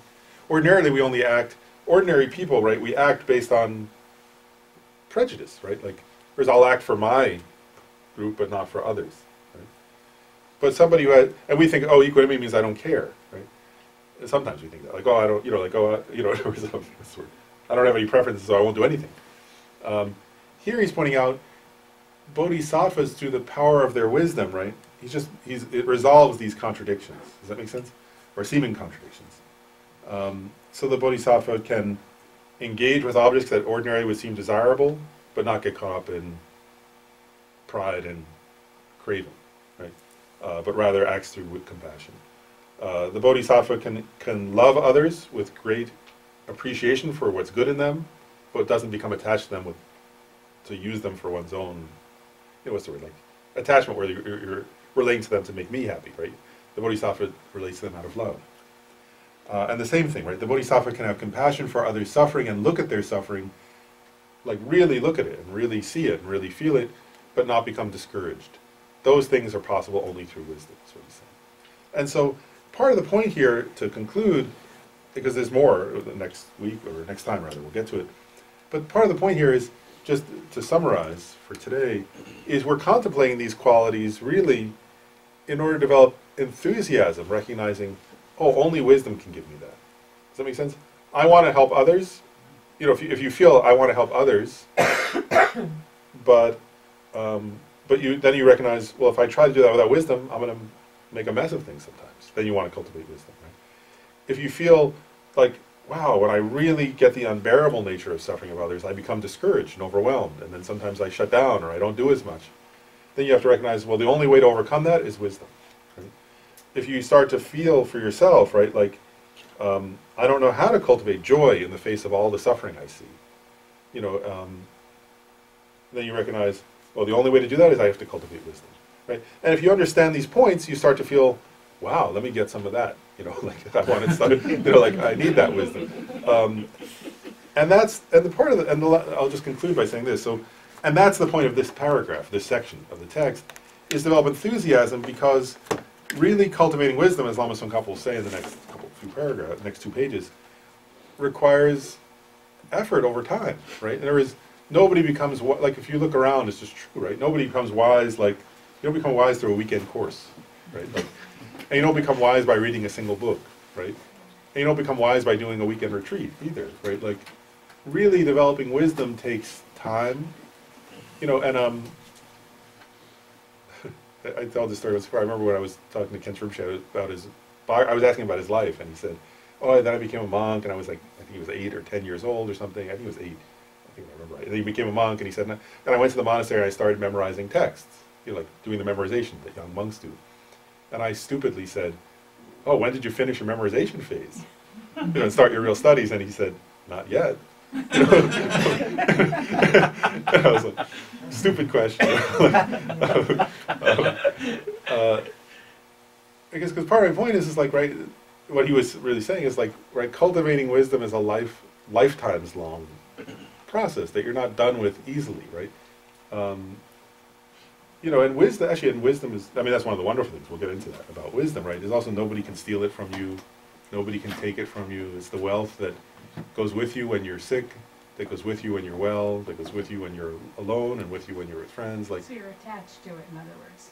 Actually, but attachment, remember I said attachment, the afflictive emotion attachment exaggerates the qualities of the object. Like, oh, if I get that, wow, I'll be happy. If I get that thing, then wow, I'll be like the coolest ever. And then you get it and it disappoints, right? Wisdom doesn't exaggerate the qualities of the object, because, I said this, I think last night I said something, actually, if you really understand it, wisdom underestimates the quality. Like, we underestimate the benefit of wisdom. Even if there are these texts like in the Prajnaparamita Sutra, it says this thing. What does it say? It says, it's talking about, it's giving these different analogies for the benefits of the perfection of wisdom. And it says, it says something like, imagine like all the beaches on the earth and how many grains of sand there are. Then it says, imagine like that many planets, which there are.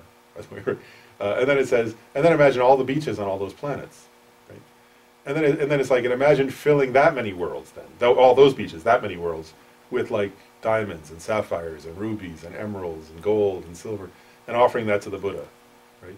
And you're like, I would think I'd be cool if I offered like one gold bar, or so I don't know, like that'd be amazing. I'd be so proud of myself that I offered a gold. It's like, no, imagine that many worlds filled with it, right? And then it says, studying one verse of the perfection of wisdom creates more merit than that, right? And so I guess my point is like, then you can't conceive of that. You read that and you go, I can't conceive of that. I can't even imagine. Like, you imagine like galaxies and how many planets are in all the galaxies, and then all those planets filled with beautiful things that I've been offering. Like, I can't even imagine that, right? And then it's saying wisdom's more beneficial than that.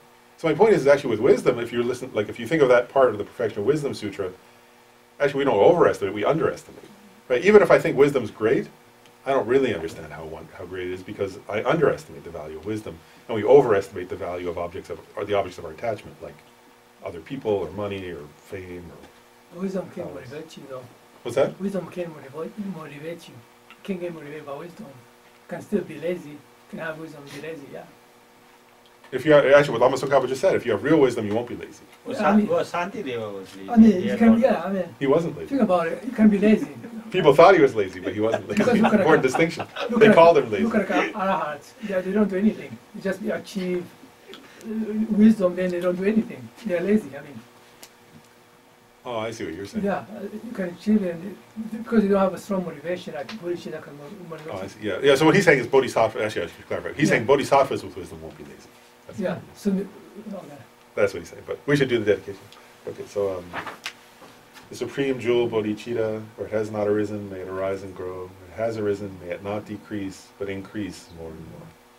In the snowy mountain paradise, you, the source of good and happiness, all-powerful Chenrezig Tenzin Gyatso, please remain until samsara is